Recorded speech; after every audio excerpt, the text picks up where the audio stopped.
છેલ્લે આપણે આલ્ફા ક્ષય ભણ્યા હતા, બરાબર. એની અંદર થોડું બાકી છે સમજાવવાનું.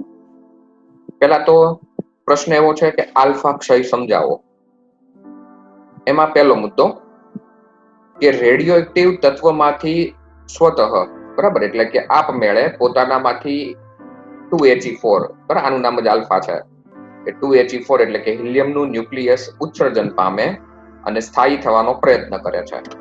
તો 92 યુરેનિયમ 238 જે છે એનો આલ્ફા ક્ષય થઈ અને 90 થોરિયમ 234 બને છે. કઈ રીતે બને છે એનું આ સમીકરણ.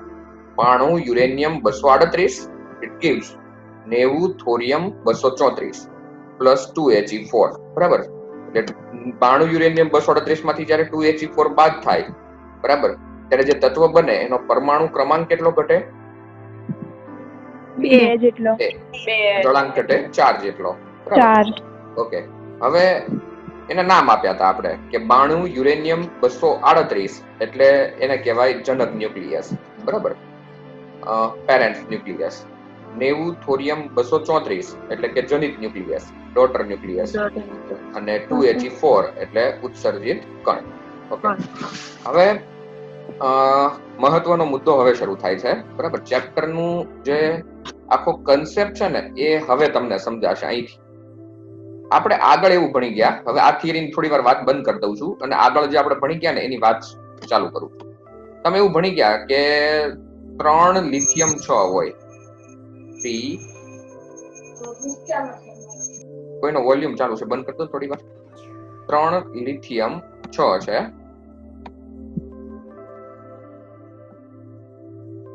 ઓકે. આ જે તત્વ છે 3 લિથિયમ 6 એની અંદર ન્યુક્લિયોનની સંખ્યા કેટલી? 6. એમાંથી 3 પ્રોટોન છે અને 3 ન્યુટ્રોન છે. ઓકે. હવે તમારે આને છૂટા પાડવા છે. કોને? ન્યુક્લિયોનને. તો તમારે ઉર્જા આપવી પડે. ઉર્જા આપવી પડે એનો બીજો મતલબ શું થાય? શું આપવું પડે? દળ આપવું પડે. ઓકે. આઈન્સ્ટાઈનના સિદ્ધાંત પ્રમાણે આઈન્સ્ટાઈને એવું કીધું કે ઉર્જા આપવી પડે, ઇટ મીન્સ કે દળ આપવું પડે.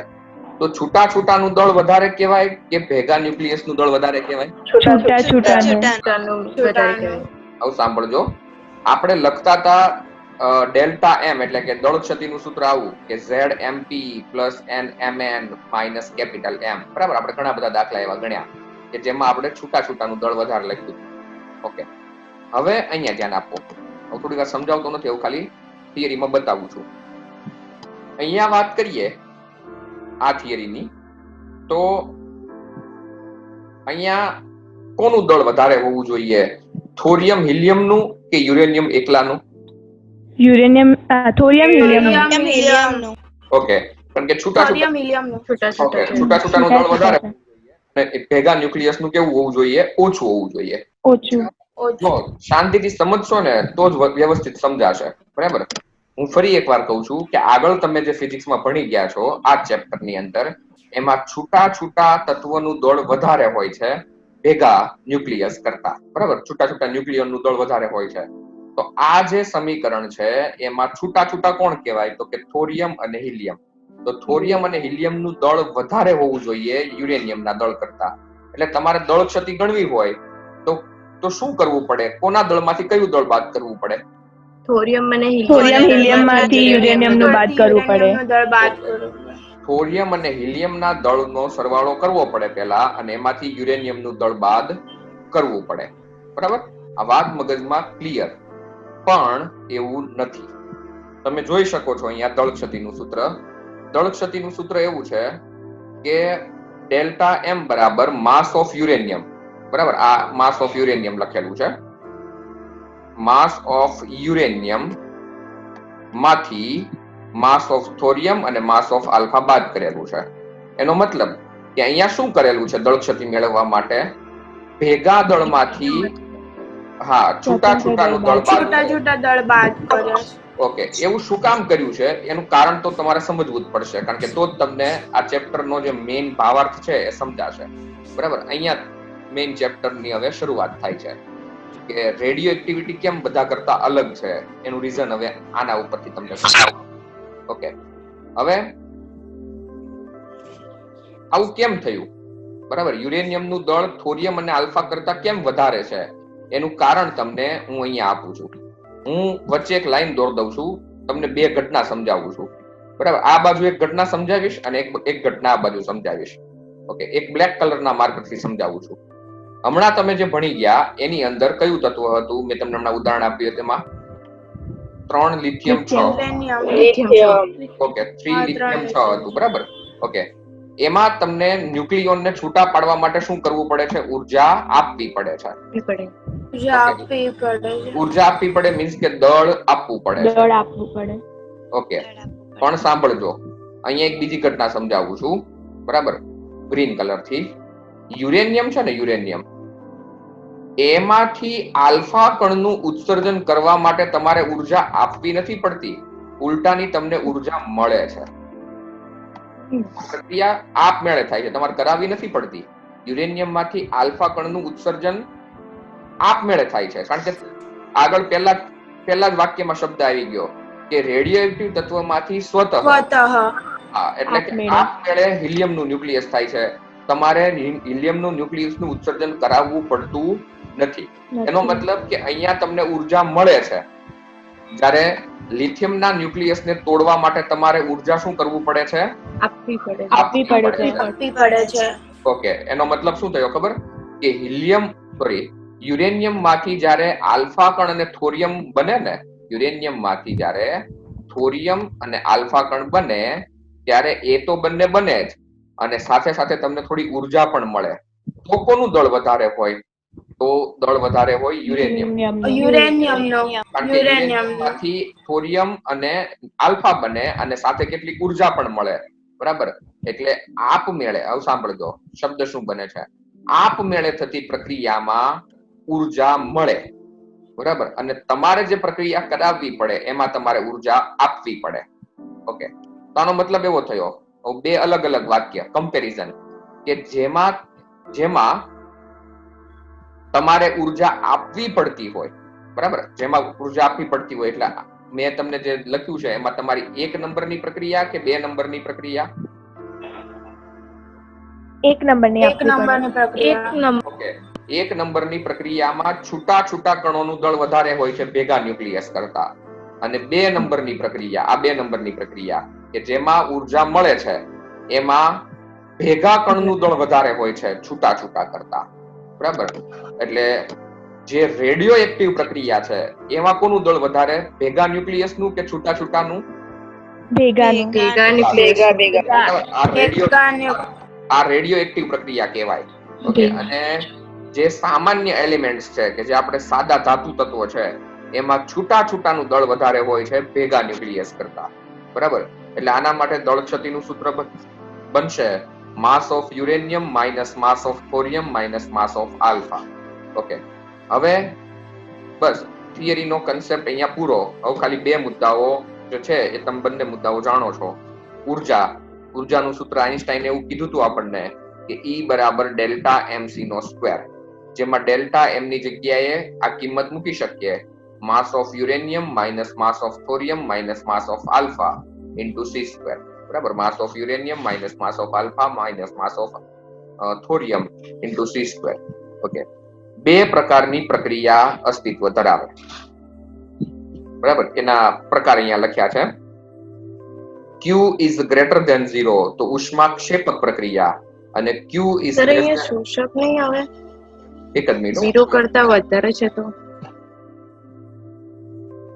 Q is greater than 0 નહીં, સાંભળજો. એ કેમેસ્ટ્રી નો કન્સેપ્ટ ને અહીંયા કન્સેપ્ટ થોડો અલગ છે, હું સમજાવું, પેલા તમે સમજી લો. Q is greater than 0, બરાબર, તો ઉષ્મા ક્ષેપક પ્રક્રિયા, અને Q is less than 0 તો ઉષ્મા શોષક પ્રક્રિયા. સાંભળો, Q is greater than 0 નો મતલબ શું થાય? ઉર્જા ધન મળે કે ઋણ મળે? ધન મળે. ઓકે, ઉષ્મા ક્ષેપક પ્રક્રિયાની વ્યાખ્યા શું છે? પ્રક્રિયકોની ઉર્જા વધારે હોય એટલે પોતે ઉષ્મા મુક્ત કરે છે. હા, બરાબર, અહીંયા ઉર્જા મુક્ત થતી હોય છે. બરાબર, એટલે ઉર્જા મુક્ત થાય ને, અહીંયા ઉર્જા મુક્ત થાય ને એ ગણવાની છે. તો અહીંયા ઉર્જા તમને મળે એટલે ધન. બરાબર, અને અહીંયા શું થાય છે, ઉષ્માનું શોષણ થાય છે. શોષણ થાય છે એટલે પ્રક્રિયક ઉર્જાને મેળવે છે એટલે નેગેટિવ. બરાબર. આ મુદ્દો તમારો ચોપડીમાં પણ તમને આપેલો છે, આલ્ફા ક્ષય વાળી થિયરી છે ને એમાં પણ આ રીતે જ આપેલું છે કે જો ધન હોય તો ઉષ્માક્ષેપક પ્રક્રિયા અને ઋણ હોય તો ઉષ્મા શોષક પ્રક્રિયા. ઓકે, હવે હું કેવા શું માંગુ છું, માનો કે કોઈ એવી પ્રક્રિયા છે કે આપણને ખબર જ નથી કે રેડિયો એક્ટિવ પ્રક્રિયા છે કે સાદી પ્રક્રિયા છે, ખબર જ નથી આપણને. એક ઇક્વેશન આપેલું છે આપણને, પણ આપણને એ ખબર છે કે આ પ્રક્રિયા કરાવવા માટે મારે ઉર્જા આપવી પડે છે. ઓકે, ઉર્જા આપવી પડે તો એ કઈ પ્રક્રિયા થઈ? ઉષ્મા શોષક થઈ. અને માની લો કે કોઈ પ્રક્રિયા છે એમાંથી મને ઉષ્મા મળી તો એ કઈ પ્રક્રિયા થઈ? ઉષ્માક્ષેપક. એટલે પ્રક્રિયા આપમેળે થશે કે નહીં થાય? બરાબર. એ એના ઉર્જાના શોષણ અને ઉત્સર્જન પરથી આપણે નક્કી કરી શકીએ છીએ કે પ્રક્રિયા આપમેળે થશે કે નહીં થાય. બરાબર. ફરીથી આલ્ફા ક્ષય એકવાર ફરીથી આખું સમજી લઈએ કે આલ્ફા ક્ષય શું કહેવા માંગે છે. તો પહેલા જ મુદ્દાની અંદર મહત્વનો શબ્દ છે કે રેડિયો એક્ટિવ તત્વમાંથી સ્વતઃ એટલે કે આપમેળે પોતાનામાંથી 2He4 નું ઉત્સર્જન કરી અને સ્થાયી થવાનો પ્રયત્ન કરે છે. એટલે કે 92 યુરેનિયમ 238 જે છે એ આલ્ફા ક્ષય થઈ અને 90 થોરિયમ 234 બનાવે છે. 92 યુરેનિયમ 238 માંથી 90 થોરિયમ 234 બને છે અને આલ્ફા કણ છૂટો પડે છે. ઓકે, 90 થોરિયમ 234 જે છે એને જનિત ન્યુક્લિયસ એટલે કે ડોટર ન્યુક્લિયસ કહેવાય છે. 92 યુરેનિયમ 238 ને જનક ન્યુક્લિયસ પેરેન્ટ્સ ન્યુક્લિયસ કહે છે અને બાકીનું જે છે 2He4 એને ઉત્સર્જિત કણ કહે છે. દળ ક્ષતિ માટે ખાસ ધ્યાન રાખજો, અહીંયા ભેગા ન્યુક્લિયસનું દળ વધારે છે છૂટા ન્યુક્લિયસ કરતા, કારણ કે આ પ્રક્રિયામાં ઉર્જાનું ઉત્સર્જન થાય છે. ડેલ્ટા mc² બરાબર ઉર્જા મળશે તમને અહીંયા. બરાબર. અને ડેલ્ટા એમ ની જગ્યાએ લખી શકીએ આપણે માસ of uranium minus mass of thorium minus mass of alpha into 3². બરાબર. Q ઇઝ ગ્રેટર ધેન 0 હોય તો ઉષ્માક્ષેપક પ્રક્રિયા અને Q લેસ ધેન 0 હોય તો ઉષ્મા શોષક પ્રક્રિયા. ઓકે, હવે એક બીજી થિયરી છે નાની એવી, જેનું નામ છે સરેરાશ જીવનકાળ. બરાબર. આપણે ચરઘાતાંકીય નિયમ ભણ્યા પછી એક નાની એવી થિયરી ભણ્યા હતા, અર્ધાયુષ્ય સમય. બરાબર. આ અર્ધાયુષ્ય સમય જેવી થિયરી છે, એના કરતા પણ સહેલી થિયરી. બરાબર, જેને કહેવામાં આવે છે સરેરાશ જીવનકાળ. તમે બે પ્રકારના લોગ ભણી ગયા છો હમણાં. એક જેનો આધાર 10 હોય એ લોગ 10 જેને કહીએ છીએ એ, અને બીજું જેનો આધાર કયો હોય? log e. ઓકે, આ સ્મોલ ઈ છે ને, હવે એની વાત. બરાબર, કે આ ઈ છે શું? તો ઈ ની કિંમત મેથેમેટિક્સમાં 2.718 છે. જો અહીંયા લખેલી છે, ઈ ની કિંમત છે 2.718. બરાબર. ઓકે, જેવી રીતે કેમ પાઈ છે, બરાબર, અચળાંકો બધા, બરાબર, એવી રીતે આ ઈ છે એ અચળાંક છે જેની કિંમત 2.718 છે. હવે આપણો પ્રશ્ન, બરાબર, પછી આના વિશે થોડી વાત કરીએ. આપણો પ્રશ્ન એવો છે કે સરેરાશ જીવનકાળ કોને કહેવાય? આની પહેલાનો પ્રશ્ન હતો ને, એનું નામ હતું અર્ધાયુષ્ય સમય. ઓકે, અર્ધાયુષ્ય સમયમાં આપણને આમ સીધું સમજાઈ જાય કે 100 હોય એમાંથી 50 થઈ જાય તો એને અર્ધાયુષ્ય કહેવાય. બરાબર. હવે સરેરાશ જીવનકાળ કોને કહેવાય? સરેરાશ નો મતલબ શું થાય ઇંગ્લિશમાં? એવરેજ. ઓકે, આપણે સરેરાશ ઝડપ, સરેરાશ વેગ બધું ભણી ગયા છે. ઓકે, એવરેજ જીવનકાળ. બરાબર, એટલે એવરેજ લાઈફ ટાઈમ. બરાબર, પેલું હાફ લાઈફ ટાઈમ અને આ એવરેજ લાઈફ ટાઈમ. બરાબર, ટામ એટલે શું અને તેનું સમીકરણ તારવો. ઓકે, સરેરાશ જીવનકાળ કોને કહેવાય એ સમજાવવાનું છે તમારે અને એનું સૂત્ર તારવવાનું છે. તો પહેલો મુદ્દો કે જે સમયગાળામાં કોઈ રેડિયો એક્ટિવ તત્વના ન્યુક્લિયસની સંખ્યા તેના પ્રારંભના ન્યુક્લિયસ કરતા ઈમાં ભાગની બને, પેલામાં અડધી બનતી હતી, આમાં ઈમાં ભાગની બને, તે સમયગાળાને સરેરાશ જીવનકાળ કહે છે. બરાબર, ફરીથી વ્યાખ્યા કે જે સમયગાળામાં કોઈ રેડિયો એક્ટિવ તત્વના ન્યુક્લિયસની સંખ્યા તેના પ્રારંભના ન્યુક્લિયસની સંખ્યા જે હોય એના કરતા ઈમાં ભાગની બને. ઓકે, ઈની કિંમત એપ્રોક્સ કેટલી છે? 2.7 છે. બરાબર, 2.718. ઓકે, 2.718. એમાં આપણે થોડી વાર માટે 18 નથી બોલતા, ખાલી 2.7 બોલીએ છીએ. ચાલો, તો પેલામાં અડધી બનતી હતી ને આમાં 2.7 માં ભાગની બને. ઓકે, તો અડધી બનવા માટે વાર લાગે કે 2.7 માં ભાગની બનવા માટે વાર લાગે? અડધી બનવા માટે. અડધી બનવા માટે. નથી સમજ્યા તમે લોકો? ના સોરી, 2.7 માં ભાગવું. અડધી એમાં કરતા અડધા 2.7 તો કરતા ઓછી જ હોય ને. આમ કરો, તો 2.7 અડધા માં કરતા ભાગ. અડધું થાય ને એટલે વાર લાગે. 100 ભાગ્યા 2 કરો તો પેલા 50. 50. ઓકે, અને 100 ભાગ્યા 2.7 કરો.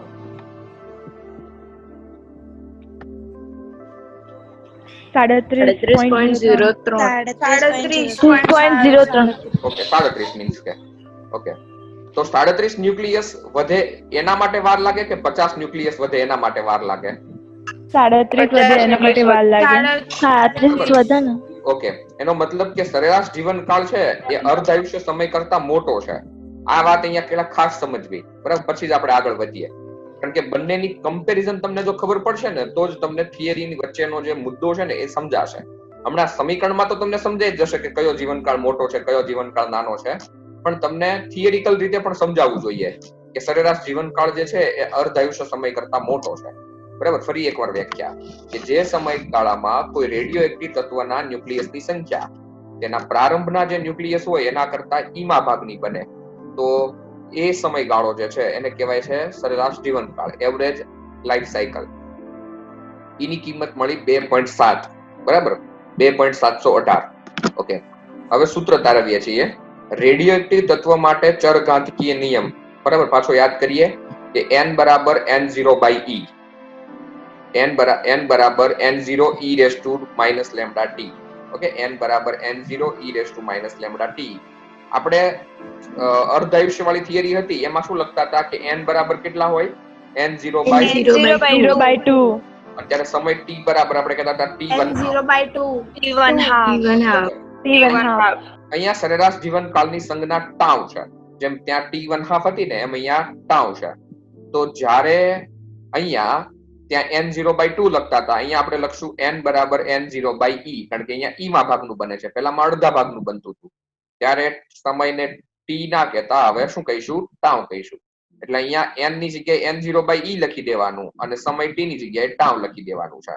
ઓકે, તો આવું બનશે.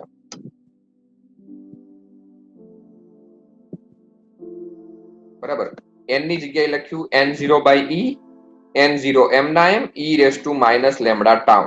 ચાલો, n0 બંને બાજુથી ઉડી જશે. ચાલો, અહીંયા શું વધ્યું? આ બાજુ ડાબી બાજુ 1/e is equal to e raised to minus lambda tau. ચાલો, આ e raised to minus lambda tau છે ને એને છેદમાં લખો તો 1 શું લખાશે? e raised to lambda tau. Okay, છેદમાં લખીએ ને તો જે ઘાત છે એ ધન થઈ જશે, બરાબર? એટલે 1/e બરાબર 1/e raised to lambda tau. 1/e બરાબર 1/e raised to lambda tau. Okay, હવે મહત્વનો મુદ્દો. આની અંદર કોઈ અઘરી ગણતરી છે નહીં. અહીંયા e ની કોઈ ઘાત ના હોય તો કેટલી ઘાત કહેવાય? એક ઘાત કહેવાય, બરાબર? બાકીનું બધું સરખું છે તો e raised to lambda tau બરાબર e ની એક ઘાત. આધાર સરખા હોય તો તમે ઘાતાંકને સરખાવી શકો. ઓકે, તો ઘાતાંકને સરખાવો તો આ બાજુ 1 છે ને આ બાજુ લેમ્બડા ટાઉ છે, તો 1 બરાબર શું થાય? Lambda tau. ઓકે, તમે કોનું સૂત્ર તારવવા જઈ રહ્યા છો? તો કે સરેરાશ જીવનકાળનું. તો આમાંથી ટાઉ ને કરતા બનાવો તો ટાઉ બરાબર 1/લેમ્બડા. બરાબર, આ સૂત્ર બની ગયું. સરેરાશ જીવનકાળનું સૂત્ર ટાઉ બરાબર 1/લેમ્બડા. ઓકે, હવે કમ્પેરિઝન કરીએ છીએ અર્ધાયુષ્ય સમય સાથે. અર્ધાયુષ્ય સમયનું સૂત્ર હતું t1/2 બરાબર 0.693/લેમ્બડા. શું હતું? t1/2 is equal to 0.693/લેમ્બડા, બરાબર? 0.693/લેમ્બડા. અહીંયા સૂત્ર બને છે ટાઉ બરાબર 1/લેમ્બડા. સૂત્ર પણ એના કરતા સહેલું છે અને ગણતરી પણ એના કરતા સહેલી છે, બરાબર? હવે ખાલી છેલ્લો એક મુદ્દો,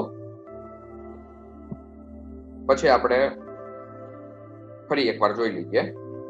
આપણી પાસે t1/2 નું સૂત્ર છે 0.693/લેમ્બડા. તો આમાંથી લેમ્બડા ને કરતા બનાવો તો લેમ્બડા બરાબર શું થાય? 0.693 ના છેદમાં t1/2. ઓકે, હવે સાંભળો, આ ટાઉ ની કિંમત છે 1/લેમ્બડા અને લેમ્બડા ની કિંમત આ છે. તો મારે અહીંયા લેમ્બડા ની જગ્યાએ હું આ કિંમત મૂકું તો કિંમત આખી ઉલટી લખાશે. એટલે ટાઉ બરાબર આવું થશે t1/2 ના છેદમાં 0.693. ખબર પડી આમાં?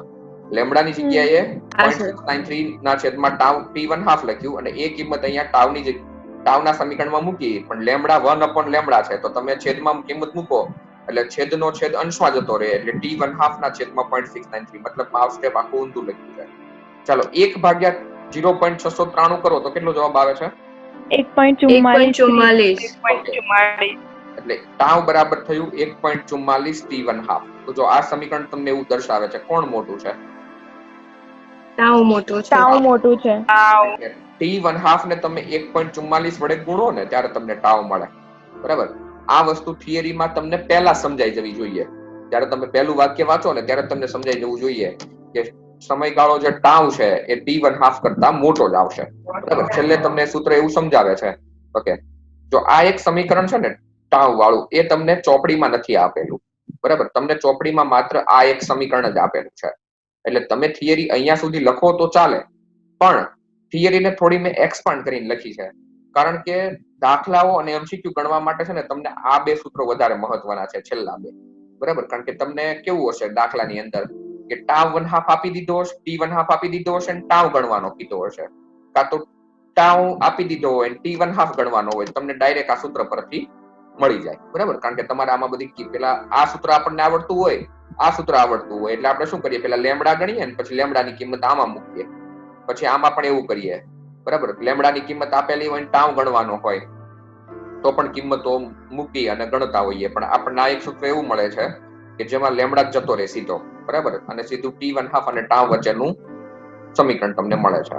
ઓકે, ફરી એકવાર વ્યાખ્યા અને થિયરીનું રિવિઝન જોઈ લો. સરેરાશ જીવનકાળ એટલે શું અને તેનું સમીકરણ તારવો. જે સમયગાળામાં કોઈ રેડિયો એક્ટિવ તત્વના ન્યુક્લિયસની સંખ્યા તેના પ્રારંભના ન્યુક્લિયસ કરતા ઈમા ભાગની બને તે સમયગાળાને સરેરાશ જીવનકાળ કહે છે. બરાબર? જે સમયગાળામાં કોઈ રેડિયો એક્ટિવ તત્વના ન્યુક્લિયસની સંખ્યા તેના પ્રારંભના જે ન્યુક્લિયસ હોય એના કરતા ઈમા ભાગનું બને તો એ સમયગાળાને આપણે સરેરાશ જીવનકાળ ટાઉ કહીશું. એની કિંમત આપણને આપેલી છે 2.718. રેડિયો એક્ટિવ તત્વ માટે ચરઘાતાંકીય નિયમ સૂત્ર છે n બરાબર n0 e raised to minus lambda t. જ્યારે n બરાબર n0 by e બને ત્યારે સમય t ને આપણે ટાઉ કહીશું. બરાબર? n ની જગ્યાએ આપણે લખ્યું n0 by e બરાબર n0 e raised to minus lambda tau. બંને બાજુથી n0 ઉડી જશે. 1/e બરાબર e raised to minus lambda tau. Minus lambda tau જે છે એ છેદમાં લખીએ આપણે. બરાબર? તો લખાશે 1/e raised to lambda tau. બરાબર? બંનેની ઘાતાંકને સરખાવીએ તો 1 બરાબર લેમ્ડા ટાઉ, ટાઉ બરાબર 1/લેમ્ડા. ઓકે, t1 હાફ નું સૂત્ર છે 0.693 by લેમ્ડા, તો લેમ્ડા બરાબર થશે 0.693 ના છેદમાં t1 હાફ, તો ટાઉ બરાબર થશે t1 હાફ ના છેદમાં 0.693. છેલ્લું સૂત્ર આપણને એવું મળે છે કે 1.44 t1 હાફ.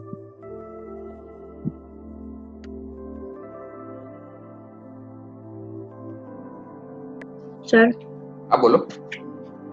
આ કોઈના સરેરાશ જીવનકાળ એટલે મતલબ એવું થતું હશે ને કે એની અંદર ન્યુક્લિયસ એવા વધતા હશે કે જે અડધા જ ના થઈ શકતા હોય તો એનો લાઈફ સ્પેન પૂરો થઈ જાય. સરેરાશ જીવનકાળનો ટેકનિકલી મતલબ જ એવો થાય કે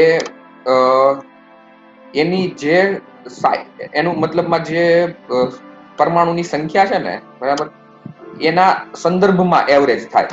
ઓકે, તમને એક બીજી એક વસ્તુ સમજાવું કે માની લો કે 100 ન્યુક્લિયસ હોય તો આ 100 ન્યુક્લિયસ ની હાફ સાયકલ માનો કે 5 દિવસ હોય તો ક્યારે આ 0 થઈ જાય? 100 ન્યુક્લિયસ 5 દિવસ એની હાફ સાયકલ છે. 10 દિવસે 0 થઈ જાય. બધાએ આન્સર આપવાનો છે. 5 દિવસ એનો હાફ સાયકલ છે.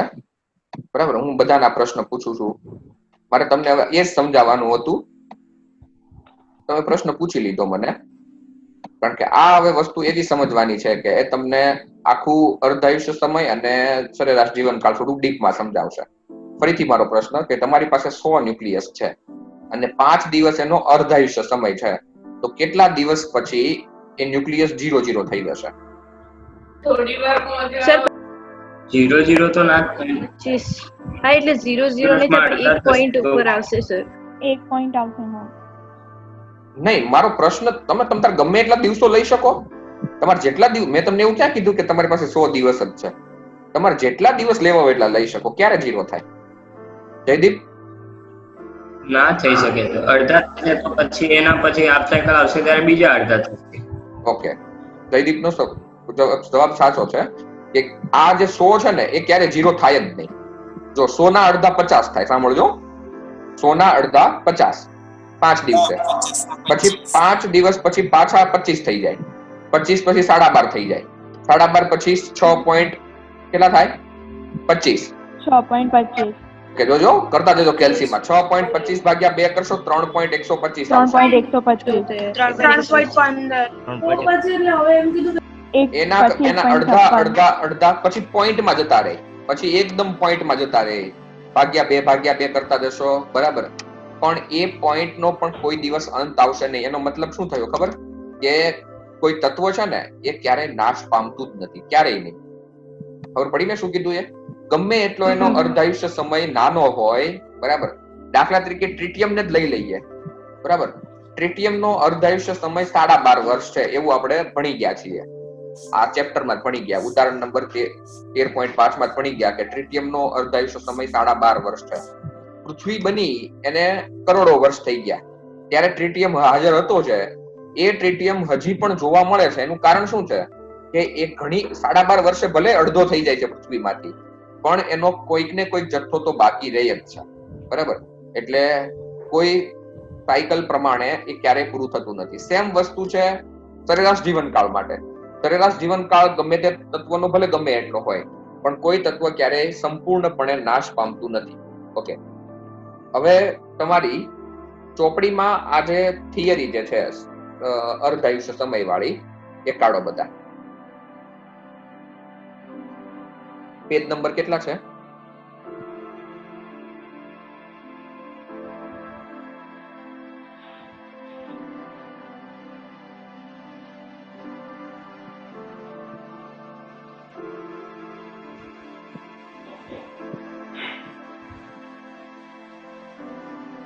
ચારસો 47. દેખાય બધાને?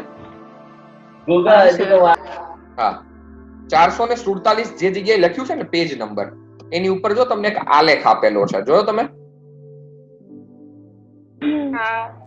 ઓકે, એમાં આમ લાઈન જે છે ને એ આમ ઘટતી જાય છે. જો આવી રીતે આમ લાઈન ઘટતી જાય છે, જોઈ બધાએ? આવો આલેખ આપેલો છે. આ જેવી મેં સ્ક્રીન ઉપર લાઈન દોરી ને એવો. ઓકે, શરૂઆતમાં અહીંયા ઉપર ન્યુક્લિયસની સંખ્યા કેટલી લખી છે? N0. ઓકે, પછી N0/2, N0/4, N0/8, N0/16, પછી 32, 64. ખબર પડી? પણ એ લાઈન તમે જુઓ નીચે 0 ને અડી જતી નથી. ખાસ નોંધવા જેવી બાબત, એ જે બ્લુ કલરની લાઈન છે ને એ બ્લેક કલરની લાઈન સાથે ટચ નથી થતી, જોઈ લો. એનો મતલબ શું થાય? કે અવિભાજિત ન્યુક્લિયસની સંખ્યા ક્યારે શૂન્ય થતી નથી. બહુ ઝૂમ કરીને તમારે આંખોને થોડુંક વ્યવસ્થિત કરીને જોવું પડશે, તો જ તમને દેખાશે કે બ્લુ કલરની લાઈન આલેખના નીચેના ભાગને અડી જતી નથી. દેખાય છે બધાને? ખાસ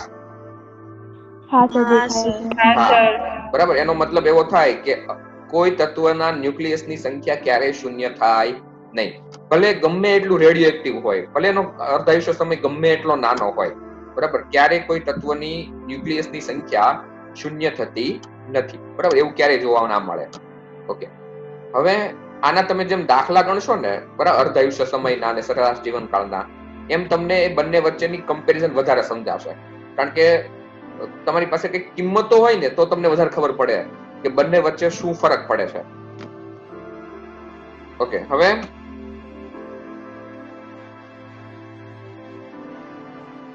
નેક્સ્ટ થિયરી, બીટા ક્ષય સમજાવો. બરાબર, કાલે આપણે આલ્ફા ભણ્યા, બરાબર. આજે થોડી બીટાની વાત કરીએ. ઓકે, બીટા વિશે તમે થોડું ભણી ગયા છો આગળ, બરાબર. ડીપમાં નથી ભણ્યા પણ થોડું ભણી ગયા છો, થોડું યાદ કરવાનું છે. બીટા એ પોતે ઇલેક્ટ્રોન અથવા તો પોઝિટ્રોન છે, બરાબર. બીટા ક્ષય એ ઇલેક્ટ્રોન અથવા તો પોઝિટ્રોન છે. ઓકે, ઇલેક્ટ્રોન ને દર્શાવાય છે આ રીતે -1e0 અને પોઝિટ્રોન ને દર્શાવાય છે +1e0. ઓકે, મેં તમને પોઝિટ્રોન ની જયારે વાત કરી ત્યારે મેં તમને એન્ટીમેટર વિશે વાત કરી, બરાબર? એન્ટીમેટર વિશે કોઈએ કંઈ જાણ્યું નવું?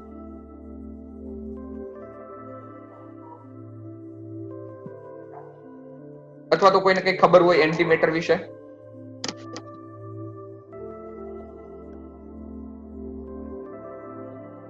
ઓકે, ચાલો આ તમારું હોમવર્ક એ પ્રતિદ્રવ્ય છે અને એના માટે શૂન્ય અવકાશ જોઈએ અને એને રાખવું પણ બહુ મુશ્કેલ છે. ઓકે,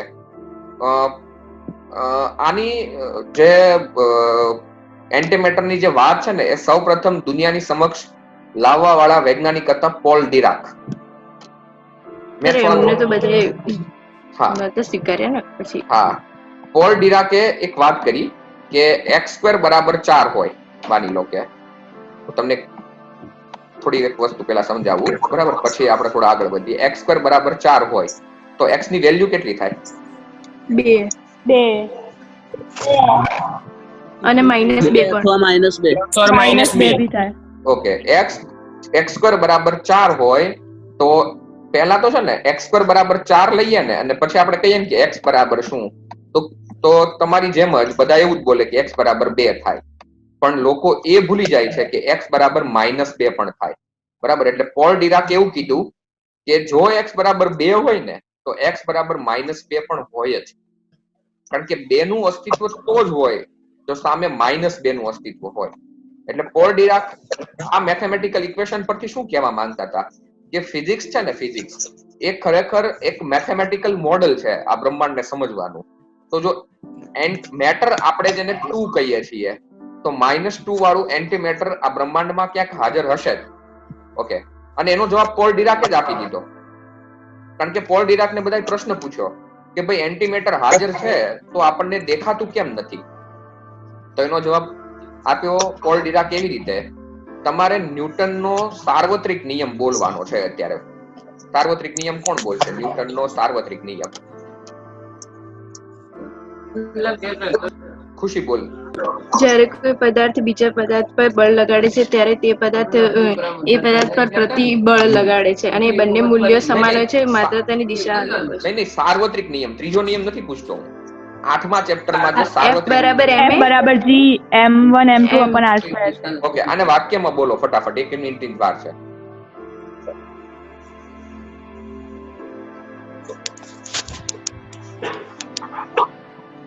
ખુશી બોલતો વાક્યમાં આને. F બરાબર G m1 m2 upon r². આને વાક્યમાં બોલવાનો છે. જવાબ એમાં રહેલો છે આનો, એન્ટીમેટર વાળો. દરેક બળોનો ગુણાકાર બંને વચ્ચે લાગતું બળ એ આકર્ષી બળ છે અને તે બંનેના દળના ગુણાકારના સમપ્રમાણમાં અને તેના વચ્ચેના અંતરના વ્યસ્તના વર્ગના વિસ્તરણમાં હોય છે.